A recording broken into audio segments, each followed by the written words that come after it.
জাপানের টোকিওতে ব্যাংকের এটিএম থেকে প্রায় ১৩ কোটি ৫০ লাখ ইয়েন চুরির অভিযোগে নিরাপত্তা প্রতিষ্ঠান এএলএসওকে গ্রুপের এক সাবেক কর্মীকে গ্রেপ্তার করেছে পুলিশ।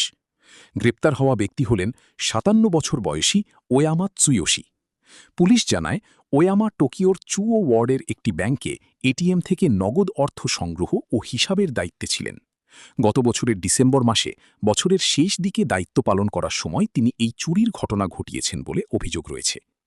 তদন্তে জানা গেছে, ঘটনাস্থলে দায়িত্বপ্রাপ্ত কর্মকর্তা হিসাবে সেদিন তিনি একাই এটিএমের পেছনের কক্ষে প্রবেশ করেন। এরপর একাধিক এটিএমের পেছন দিক খুলে নগদ অর্থ বের করে ব্যক্তিগত ব্যাগে ভরতে দেখা যায় তাকে। নিরাপত্তা ক্যামেরায় এমন দৃশ্য একাধিকবার ধরা পড়েছে। জিজ্ঞাসাবাদে অভিযুক্ত বলেন, ২ বছর আগে আমার বাবা-মা মারা যান। এছাড়া কাজ নিয়েও অসন্তোষ ছিল। এক পর্যায়ে জীবনের প্রতি আগ্রহ হারিয়ে ফেলেছিলাম। পুলিশ ধারণা করছে, ঘটনার পর তিনি নিজ বাড়িতে না ফিরে দেশের বিভিন্ন স্থানে ঘুরে বেড়াচ্ছিলেন।